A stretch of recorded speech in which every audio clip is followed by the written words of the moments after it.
vous savez qu'il y a beaucoup d'entre nous, si on pouvait s'humilier, il y a longtemps que certains problèmes auraient disparu de nos vies.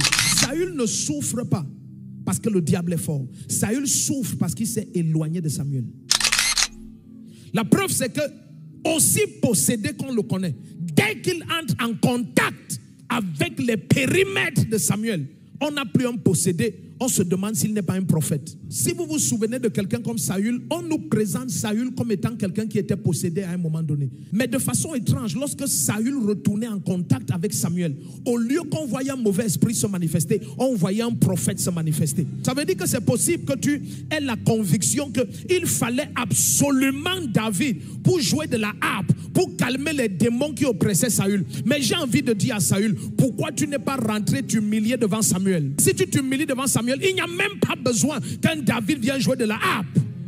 Il n'y aurait pas moyen que ces démons t'oppressent. Vous savez, parfois nous avons tellement de problèmes parce que nous n'avons pas l'humilité de rentrer nous humilier devant certaines personnes. Ce qui a restauré la grandeur de la destinée de Agar, malgré ses erreurs, c'est que lorsque l'ange lui a dit, Agar, servante de Sarah, qu'est-ce que tu fais ici? Elle s'est plainte comme elle s'est plainte, mais l'ange a dit, rentre t'humilier devant ta maîtresse. Et malgré tout ce qui s'est passé dans la maison d'Abraham, Agar est rentrée s'humilier. Est-ce que vous savez qu'il y a beaucoup d'entre nous, si on pouvait s'humilier, il y a longtemps que certains problèmes auraient disparu de nos vies. Si vous lisez les Écritures et vous voulez que Naaman ne meure pas de lèpre, il faut veiller que cette grande dame, qui est la femme du général Naaman, ne méprise pas l'esclave qui habite chez elle. Suivez ce que je suis en train de dire. Je vais quelque part. Suivez-moi bien. Suivez-moi bien. Je vais quelque part. Là où je vais être très complexe. C'est pour ça que je vais doucement. Donc ça fait que quand vous regardez Saül, Saül ne souffre pas parce que le diable est fort. Saül souffre parce qu'il s'est éloigné de Samuel. La preuve, c'est que, aussi possédé qu'on le connaît, dès qu'il entre en contact avec les périmètres de Samuel, on n'a plus un possédé, on se demande s'il n'est pas un prophète. Donc c'est possible qu'on croie que tu es pauvre, mais c'est seulement parce que tu t'es éloigné de ton pasteur. Tu t'es éloigné de la bonne personne. Attends, je vais aller doucement. Vous savez, la première chose que le diable fait toujours, lorsqu'il veut détruire une destinée, il va te donner toutes les raisons de t'éloigner des personnes qui sont les protections et les bénédictions et les exaucements de ta destinée. Ta manière de dire amen là, ça ne m'a pas plu. Et vous savez, quand le diable fait ça, il te donne l'arrogance. À un moment donné, on va lire ça, je pense c'est dans Exode 2, on va lire ça tout de suite. À un moment donné, les filles de Jéthro vont aller puiser de l'eau. Et quand elles vont revenir, Jéthro va dire, mais vous êtes rentrés très tôt. Ça veut dire, ce qui aurait dû vous prendre des années, ça vous a pris quelques mois. Parce que certaines personnes connaissent ce sur quoi les familles sont fondées. Certains patriarches dans des familles connaissent. Quand ils te regardent, ils savent que tu es en train de briser les limites. Ils savent que ce que tu portes est tellement puissant. Parce que tu n'es pas en train de subir les afflictions que les autres subissent. Ou alors tu n'es pas en train de suivre la route que leurs ordonnancements mystiques avaient établi. Donc ils savent, et ils savent que le seul moyen pour qu'ils t'atteignent et te détruisent, c'est qu'ils te détachent de l'arbre là où vient la grâce et la protection et la faveur qu'il y a sur ta vie.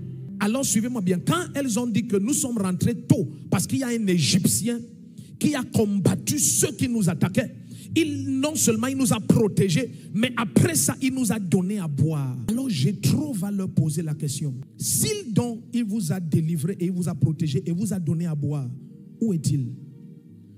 Pourquoi vous vous êtes éloigné de lui? Si cette personne vous a libéré, s'il vous a protégé et il vous a donné à boire, il a permis que ce qui aurait dû prendre une journée prenne quelques minutes. Pourquoi vous vous êtes déconnecté de la personne? Il va dire, où est, regardez, verset 18, je pense que c'est ça. Quand elle fut de retour auprès de Reuel, bon c'est Jéthro leur père, il dit, pourquoi revenez-vous si tôt aujourd'hui? Est-ce que tu sais que ce qui te prend des années peut te prendre quelques jours? Est-ce que tu, attends, suis bien. Est-ce que tu sais que parfois quand tu te plains, les anges te regardent et ils ne comprennent pas? Lorsqu'on va avancer, je vais vous montrer un des amis de Job.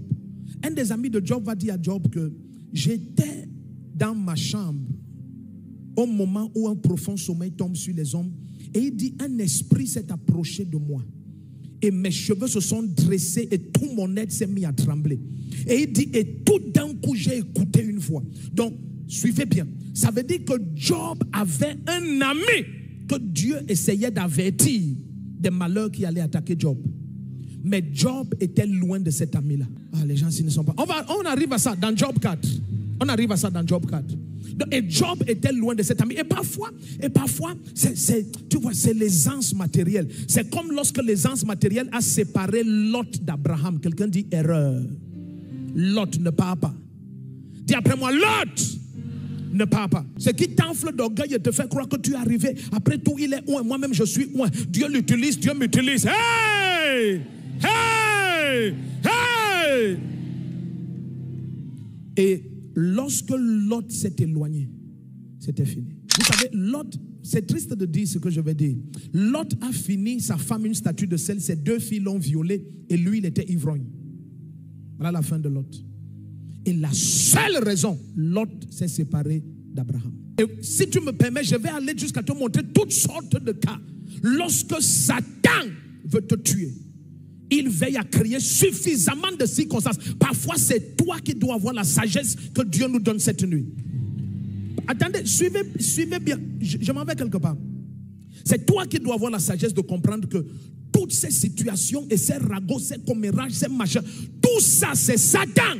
Il veut me déconnecter. Vous savez, lorsque vous regardez dans un congélateur qui est à moins 40 degrés, ce n'est pas le bloc de glace qui est trop glacé. C'est l'atmosphère où il se trouve qui a fait cela. J'ai trop le dit, je ne vous comprends pas. Quelqu'un vous a permis de faire en un an ce que Satan prévoyait que vous ne feriez jamais. Comment vous êtes rentré aussitôt? Et la personne qui vous a délivré, protégé et donné à boire, donné la parole, la personne par qui Dieu a utilisé pour amener la grâce et l'esprit à l'œuvre dans votre vie à ce point. Comment vous avez fait pour le quitter? Vous savez ce qu'elles ont dit pour le quitter? Elles ont dit c'est un Égyptien. Parce que Satan va toujours créer des rumeurs, des paroles, des voix, toutes sortes de malcompréhensions pour que tu quittes la personne qui porte ta couverture. Parce qu'il y a des lieux où tu restes et Satan essaye de t'oppresser comme il oppressait Saül et ça ne marche pas. S'il reste avec Samuel, il reste un prophète. S'il s'éloigne de Samuel, c'est un possédé. Dis après moi, s'il reste avec Samuel, on le voit comme un prophète. Mais quand il s'éloigne, c'est un possédé. Dis après moi, oh Dieu, pourquoi il s'éloigne de Samuel? Est-ce que tu es ici? Donc allons-y. Et il dit à ses filles, où est-il? Amen. Pourquoi avez-vous laissé cet homme? Alléluia. Si un homme a fait tout ça dans ta vie, quand elle fut de retour auprès de Reuel, leur père, il dit, pourquoi revenez-vous si tôt aujourd'hui? Est-ce que tu sais que après cette nuit, il y a des gens qui vont te demander que pourquoi les choses se passent aussi tôt dans ta vie? Pourquoi les choses vont si vite? Est-ce que tu es ici? Vous savez comment le Seigneur présente ses fruits? Il dit, demeurez en moi comme moi je demeure en vous et vous porterez beaucoup de fruits. Il y a des choses qui ne se passent pas dans ta vie parce que tu pries. C'est seulement parce que tu es bien connecté. Ton amen ne me plaît pas. Il suffit que la branche reste sur le tronc. Elle n'a pas à prier.